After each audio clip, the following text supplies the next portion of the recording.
Hello student. So last time આપણે 2-3 example જોયા હતા સાઇન રૂલને લઈને, રાઈટ. તો આપણે નેક્સ્ટ ટોપિક છે polygon law of forces, right. So polygon law of forces કેમનું કહે છે? સપોઝ અહીંયા આપણને ફોર એક્ઝામ્પલ અહીંયા જોઈ લઈએ P1, P2, P3 અને આ છે P4 અને એનું ઓરિજિન પોઈન્ટ છે આપણું O, રાઈટ. તો સપોઝ આને આપણે પોલિગોન લોમાં કન્વર્ટ કરવું હોય તો તમે કેવી રીતે કરશો? તો ફર્સ્ટ આપણે સ્ટાર્ટ કરીશું P1 પોઈન્ટથી, રાઈટ. સો P1 પોઈન્ટ જે છે ઓરિજિનથી જશે P1 પોઈન્ટ. તો ઓરિજિન તમારું સપોઝ આ છે, ઓરિજિન જાય છે અહીંયાથી તમારો ફોર્સ પહેલો ગયો P1, રાઈટ. તમે આને નામ આપશો P1. હવે P2 કઈ બાજુ જાય છે? તો જુઓ ને કે P2 જાય છે આ ડિરેક્શનમાં, રાઈટ. તો જ્યાં P1 એન્ડ થશે ત્યાં તમારું કેવું થશે? આગળ P2 જશે, રાઈટ. P2ની ડિરેક્શન આમ છે, રાઈટ. હવે P3ની ડિરેક્શન જોવાની કે P3ની ડિરેક્શન કેવી છે? તો કે લેફ્ટ સાઈડ જાય છે, રાઈટ. તો જ્યાં એન્ડ થયો ત્યારથી આપણે લઈએ કે આ ગયું તમારું P3, આ થઈ ગયું તમારું P2, આ થઈ ગયું તમારું P3. હવે જોવાનું P4 કઈ ડિરેક્શનમાં જાય છે? તો કે સિમ્પલ P4 નીચે જાય છે, રાઈટ. તો કે P4 આ ડિરેક્શનમાં ગયું તો એને આપણે આપ્યું P4. P1 ફોર્સ રિપ્રેઝેન્ટ કરે છે A થી B પોઈન્ટને, P2 એ B C, P3 એ C D અને P4 એ D E પોઈન્ટ રિપ્રેઝેન્ટ કરે છે, રાઈટ. તો હવે શું કહે છે કે હવે રિઝલ્ટન્ટ ફોર્સ કેવો આવશે? એની અપોઝિટ ડિરેક્શનમાં, કે જે શું કરશે? એન્ડ કરશે તમારા પોલિગોનને, રાઈટ. તો આ થઈ ગયું તમારો પોલિગોન લો ઓફ ફોર્સીસ, જ્યાં AC is equal two AB plus BC point. AC is equal to AB plus BC point, whereas AD is equal to AB plus BC plus CD point, whereas this A and C, right, first we take AC and the second we take AD. So AD is equal to AB plus BC plus CD. સો આપણે લખવું હોય તો એવું તે લખી શકાય કે AB plus BC already કેવું છે? AC છે, તો અહીંયા આવશે AC પ્લસ CD. આ થઈ ગયું કેવું આન્સર? ADનો આન્સર થઈ ગયો, રાઈટ. હવે લઈશું AE. આપણે લખવું હોય આ ટર્મ્સમાં તો AE શું થાય? બધાનું સમેશન થશે. તો અહીંયા આવશે AB plus BC plus CD plus DE, જેમાં આ બે આપણને તો ખ્યાલ છે કે આ ત્રણેય કેવા છે? AD. તો અહીંયા આવશે AD પ્લસ DE, રાઈટ. એટલે ઇન શોર્ટ AE કેવું થઈ જશે? AB plus BC plus CD plus DE. અને આપણે એટ ધ એન્ડ લખવું હોય resultant R is equal two P1 plus P2 plus P3 plus P4, right. આ થઈ ગયો તમારો resultant R.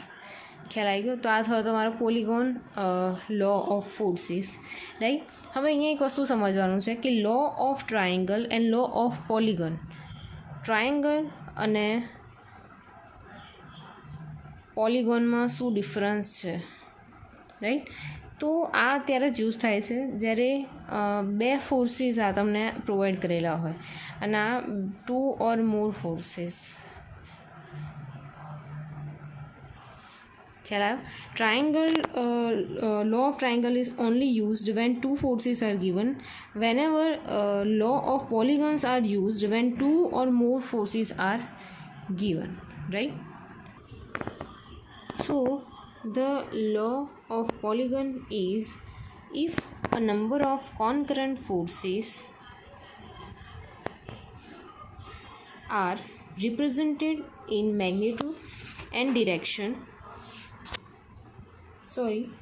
If a number of concurrent forces are represented in magnitude and direction by the sides of polygon taken in order, so that the resultant force is represented by the along side of the polygon taken in the opposite order, right?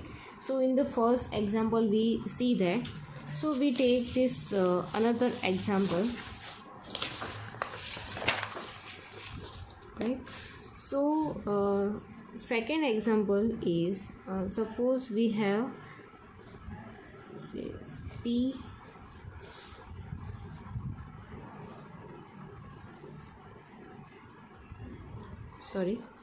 suppose here P Q R and S, right? Suppose we have this forces P, Q, R, S. Now converted them into this polygon with the help of polygon law of forces. So first we take this P force, which is represented by A to B point. A to B point represented by P1 force, right?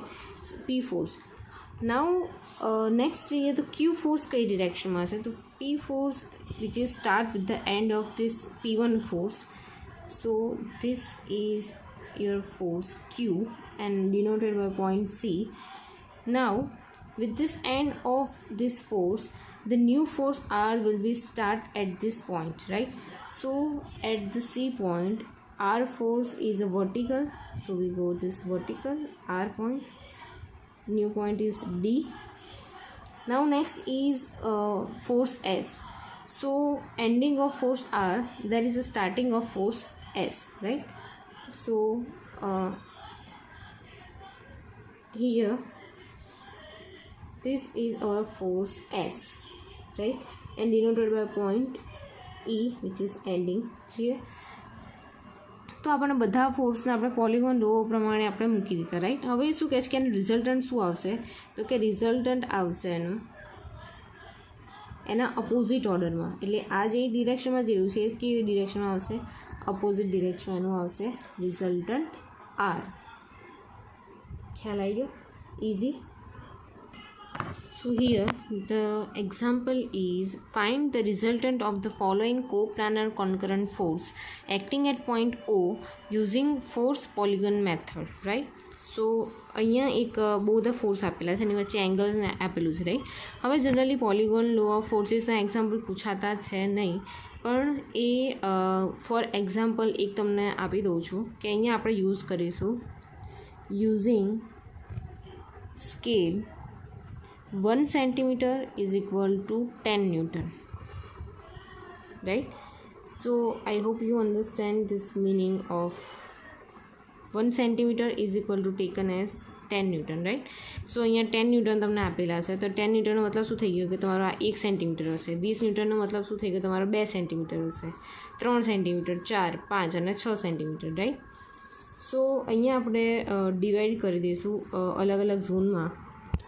સો અહીંયા આપણે એને અલગ અલગ ઝોનમાં divide કરી નાખ્યા. Suppose આ બે ફોર્સ વચ્ચેનો ઝોન છે એ, આ બે વચ્ચેનો ફોર્સ છે 50 અને 60 વચ્ચેનો બી, 40-50 વચ્ચેનો છે સી, 40 અને 30 વચ્ચેનો ફોર્સ છે ડી, 30 અને 20 વચ્ચેનો છે ઈ અને 20 અને 10 વચ્ચેનો છે એફ. તો આપણે અહીંયા સ્ટાર્ટિંગ કરીશું એ પોઈન્ટથી, રાઈટ?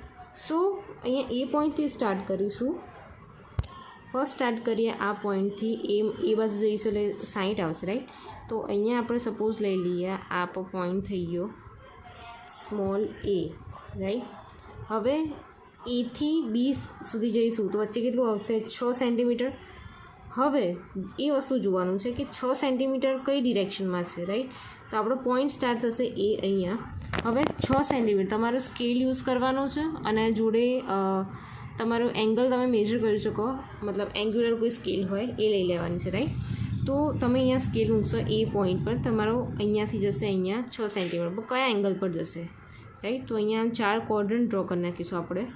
આપણને અહીંયા ખબર છે કે અહીંયા જે બી જશે પણ અહીંયા ડિગ્રી કેટલું બતાવશે? અહીંયા 60 ડિગ્રી હોવું જોઈએ, રાઈટ? આ ઓરિજિન પોઈન્ટથી આપણે 60 ડિગ્રી, તમારું કેટલું 6 સેન્ટીમીટર જવાનું, તમને 60 ડિગ્રી મળી ગઈ. તમને અહીંયા કટ મળી ગયો કે આટલી તમારું 6 સેન્ટીમીટર અહીંયા પ્રોવાઈડ કરવું છે, રાઈટ? તો આ થઈ ગયું તમારો બી પોઈન્ટ અને આ બે વચ્ચેનું ડિસ્ટન્સ હશે 6 સેન્ટીમીટર.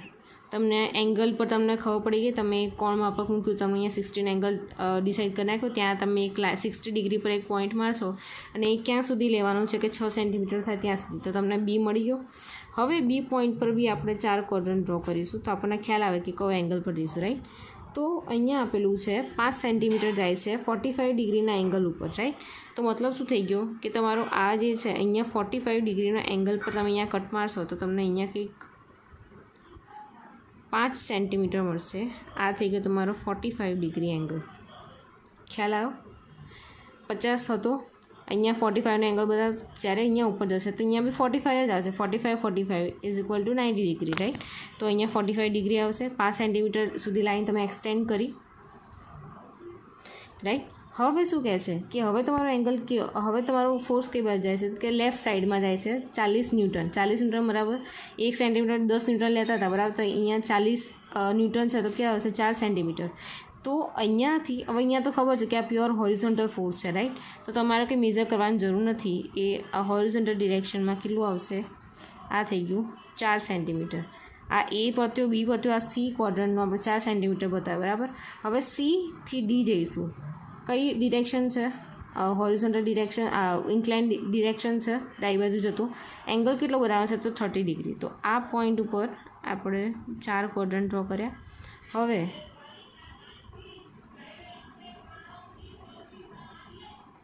30 ડિગ્રીના એંગલ, અહીંયા 30 ડિગ્રીના એંગલ પર જશે અહીંયા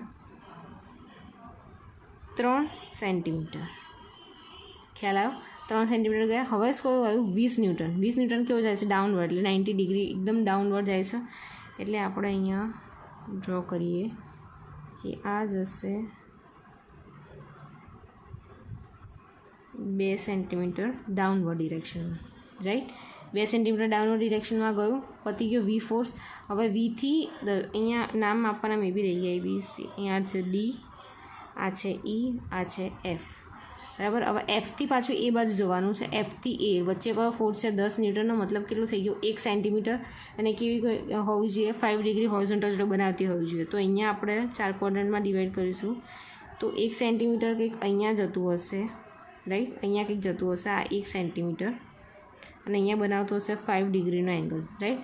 તો અહીંયા તમારા ફોર્સ પતી જાય છે. હવે એ જે ફોર્સ જે છે એ આ એ જોડે કેટલો એંગલ બનાવે છે એ આપણે ઇન્ક્લાઇન કંઈક અહીંયા કંઈક એંગલ બનાવશે. એ એંગલ બનશે 18 ડિગ્રી. તમે કોણ માપકથી માગશો તો તમને અહીંયા મળશે કે આ 18 ડિગ્રી છે, રાઈટ.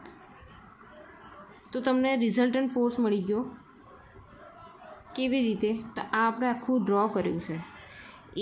એથી બી, બીથી સી, સીથી ડી, એફ, ઈ અને પાછા એની પર એ ઉપર આવી જઈશું, રાઈટ. જ્યાં ફોર્સ તમારો આ અહીંયા એ ઉપર પતે છે, રાઈટ. તો એ જોઈન કરવા માટે લાસ્ટમાં આપણે શું રિઝલ્ટન્ટ યુઝ કરીએ છીએ? તો એ રિઝલ્ટન્ટ કેવું થઈ ગયું તમારું? A dash point. તો resultant R is equal to A dash point is equal to, તમે આ મેઝર કરશો, આ એ છે અને આ એ ડેશ છે, રાઈટ. તો એ બેને મેઝર કરશો તમને કંઈક 2.1 સેન્ટીમીટર મળશે, રાઈટ. સો 2.1 સેન્ટીમીટર મતલબ 21 ન્યૂટન. અને અહીંયા તમારો થીટા મળી જશે 18 ડિગ્રી. તો આ આપણે પૂરેપૂરું સ્કેલ અને કોણ માપકથી કરવાનું છે, રાઈટ. તો તમે સ્કેલ અને કોણ માપક યુઝ કર્યું હશે તો તમને આ તમે જ્યારે આ લાઇનથી આ લાઇન એથી એ ડેશની લાઇન મેઝર કરશો ત્યારે તમને મળશે 2.1 સેન્ટીમીટર. અને જ્યારે કોણ માપકથી માપશો તો અહીંયા એની હોરિઝોન્ટલ જોડે કેટલો એંગલ બનાવતો હશે? 18 ડિગ્રી. યાદ રાખજો, તમે જે પ્રોપર ડાયમેન્શન અને પ્રોપર ડિરેક્શન યુઝ કરી હશે તો તમને આનો આન્સર મળશે, બાકી નહીં મળે. તો એકવાર ટ્રાય કરી જોજો તો તમને ખ્યાલ આવી જશે કે એક્ઝેક્ટલી શું છે, રાઈટ. જો તમને આમાં ના ખબર પડી હોય, આ ફોર્સના પોલિગોન લો ફોર્સીસના બહુ એક્ઝામ્પલ પૂછાતા નથી. આ ખાલી ગ્રાફિકલ મેથડ એક ટાઈપની થઈ ગઈ કે જે અત્યારે હાલ બી એટલી યુઝ નથી થતી. આ ખાલી જસ્ટ તમારા નોલેજ માટે તમને આપેલું છે, રાઈટ. તમને કોઈ ડાઉટ હોય આમાં તો તમે કહી શકો છો.